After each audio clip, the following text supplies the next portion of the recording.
ಇನ್ನು ಮೀನರಾಶಿಯವರಿಗೆ 7.5 ನಿಮಗೂ ಇದೆ. ಮೀನರಾಶಿಯವರಿಗೆ ಜನ್ಮದಲ್ಲಿರುವಂಥ ಶನಿಗ್ರಹ, ಜನ್ಮಕ್ಕೆ ಶನಿ ಬಂದಾಗ ಇರೋದ್ರಲ್ಲಿ ಎಷ್ಟೋ ನಿಮಗೆ ನಿರಾಳತೆಯನ್ನು ತಂದು ಕೊಟ್ಟಿದೆ. ನಿಮಗೆ ಗುರುಬಲ ತುಂಬ ಚೆನ್ನಾಗಿದೆ. ಗುರುಬಲ ಇದ್ದಾಗ ವ್ಯವಹಾರಗಳನ್ನು ಕೈ ಹಿಡಿಯುತ್ತೆ. ಜೊತೆಯಲ್ಲಿ ಜನ್ಮದಲ್ಲಿರುವಂಥ ಶನಿಗ್ರಹ ಸೋಂಬೇರಿತನವನ್ನು ತಂದುಕೊಡುತ್ತೆ, ತುಂಬ ನಿದ್ರೆ ಆವರಿಸ್ಕೊಳ್ಳುತ್ತೆ, ಕೋಪದ ವಾತಾವರಣ ತಂದುಕೊಡುತ್ತೆ, ಕುಟುಂಬದಲ್ಲಿ ಕಲಹಗಳನ್ನು ತಂದುಕೊಡುತ್ತೆ, ಸ್ನೇಹಿತ ದಾಯಾದಿಗಳ ಕಲಹಗಳನ್ನು ತಂದುಕೊಡುತ್ತೆ. ಯಾವಾಗಲೂ ಸಹ ಕುಹಕ ಮನಸ್ಸುಗಳು ಇರುವಂಥವ್ರು ಜಾಸ್ತಿ ನಿಮಗೆ ಸಿಗ್ತಿರ್ತಾರೆ. ಏನಾದರೂ ಕೀಟ್ಲೆ ಮಾಡುವಂಥವ್ರು, ಏನಾದರೂ ಅವಾಚ್ಯ ಶಬ್ದಗಳನ್ನು ಮಾತನಾಡುವಂಥವ್ರು, ಇಲ್ಲಿದ್ದ ಸಲದ ಅಪವಾದಗಳನ್ನು ಹಾಕುವಂಥವ್ರು ಜಾಸ್ತಿ ಆಗ್ತಾರೆ. ಅದರ ಬಗ್ಗೆ ಚಿಂತನೆಯನ್ನು ಮಾಡಬೇಕಾಗ್ತದೆ.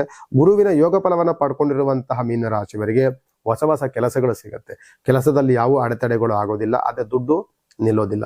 ಕೈ ತುಂಬ ಕೆಲಸ ಇರುತ್ತೆ, ಕೆಲಸಗಾರರು ತುಂಬ ಚೆನ್ನಾಗಿರ್ತಾರೆ, ಆದರೆ ದುಡ್ಡು ಕಾಸು ಕೈನಲ್ಲಿ ನಿಲ್ಲೋದಿಲ್ಲ. ಆದರೆ ಕೆಲಸದಲ್ಲಿ ನೆಮ್ಮದಿಯ ವಾತಾವರಣವಂತೂ ಖಂಡಿತವಾಗಿ ನಿಮಗೆ ಸಿಗುತ್ತೆ. ಹೊರದೇಶಗಳಿಗೆ ಅತಿಯಾದಂಥ ಸುತ್ತಾಟ ಅಲೆದಾಟ ಆಗುತ್ತೆ, ಯಾವುದಕ್ಕೂ ಲಾಭ ಸಿಗೋದಿಲ್ಲ. ತುಂಬ ಸುತ್ತಾಟ ಏನೇನು ಮಾಡಿದ್ರು ಸಹ ಅದೇ ದುಡ್ಡು ಮಾತ್ರ ಕೈ ನಿಲ್ಲಲ್ಲ. ಕೈ ತುಂಬ ಕೆಲಸ ಇದೆ, ಹೊರಗಡೆ ವ್ಯವಹಾರ ಒಳ್ಳೆ ಗೌರವ ಇದೆ, ಒಳ್ಳೆ ನಂಬಿಕೆಯನ್ನು ಇಟ್ಕೊಂಡಿದ್ದೀವಿ, ಎಲ್ಲವೂ ಚೆನ್ನಾಗಿದೆ ಗುರುಗಳೇ ನಮಗೆ. ಆದರೆ ಎಷ್ಟು ಶ್ರಮ ಪಟ್ಟರೂ ಸಹ ನಮಗೆ ಲಾಭ ಅನ್ನುವಂಥದ್ದು ಇಲ್ಲ. ಈ ವಾತಾವರಣವೇ ನಿಮ್ಗೆ ಇರುತ್ತೆ ಹೊರತು, ಯಾಕೆಂದ್ರೆ ಜನ್ಮದಲ್ಲಿರುವಂಥ ಶನಿಗ್ರಹ ನಿಮ್ಗೆ ಯಾವುದನ್ನು ಸಕ್ಸಸ್ ಮಾಡೋದಕ್ಕೆ ಬಿಡೋದಿಲ್ಲ. ಏನಂದ್ರೆ ಶ್ರಮ ಇದೆ, ಲಾಭ ಇಲ್ಲ, ಆ ರೀತಿಯ ವಾತಾವರಣಗಳಿರುತ್ತೆ. ಆರೋಗ್ಯ ತುಂಬಾ ಚೆನ್ನಾಗಿರುತ್ತೆ. ಆರೋಗ್ಯದ ಬಗ್ಗೆ ಏನ್ ಬೇಕಾಗಿ ತೊಂದರೆ ಇಲ್ಲ. ಮತ್ತೆ ಉತ್ತಮವಾದಂಥ ಗೌರವನ ಕಾಪಾಡ್ಕೊಂಡಿದ್ದೀರಿ, ಉತ್ತಮವಾದ ನಂಬಿಕೆ ಇರುತ್ತೆ. ನಂಬಿಕೆ ಇರುವಂಥ ವ್ಯಕ್ತಿಗಳು ತುಂಬಾ ಚೆನ್ನಾಗಿ ಸಿಗ್ತಾರೆ ನಿಮಗೆ. ವ್ಯವಹಾರವೆಲ್ಲವೂ ಸಹ ಅನುಕೂಲವಾಗಿರುತ್ತೆ, ಆದರೆ ಉಳಿತಾಯ ಇರೋದಿಲ್ಲ. ಅದ್ರ ಬಗ್ಗೆ ಮಾತ್ರ ಗಮನವನ್ನು ಹರಿಸ್ಕೊಳ್ಳಿ.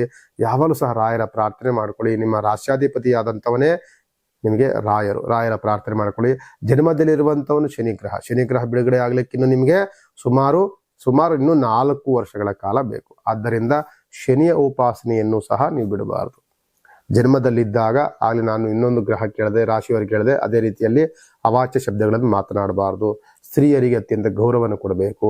ಯಾವುದೇ ಅಕ್ರಮ ಸಂಬಂಧಗಳನ್ನು ಇಟ್ಕೊಳ್ಬಾರ್ದು. ದುಶ್ಚಟಗಳಿಗೆ ದಾಸರಾಗಬಾರ್ದು. ಇದನ್ನ ತಲೆಯಲ್ಲಿ ಇಟ್ಕೊಂಡ್ರೆ ಇನ್ನೂ ಕೆಲವು ದಿನಗಳ ಕಾಲ ನಿಮಗೆ ಅನುಕೂಲಕರವಾದಂಥ ವಾತಾವರಣಗಳನ್ನ ನೋಡ್ತೀರಿ. ಗುರುಬಲ ತುಂಬಾ ಚೆನ್ನಾಗಿದೆ, ಶನಿ ಜನ್ಮದಲ್ಲಿದ್ದಾರೆ. ಆದ್ದರಿಂದ ಇಂಥ ದುಶ್ಚಟಗಳಿಂದ ದೂರ ಇರೋದನ್ನ ಆಲೋಚನೆಗಳನ್ನು ಮಾಡ್ಕೊಳ್ಳಿ. ಇನ್ನೂ ಅನುಕೂಲಕರವಾದಂಥ ವಾತಾವರಣ ನಿಮ್ಗೆ ಸಿಗ್ಲಿ ಅಂತ ಹೇಳ್ತಾ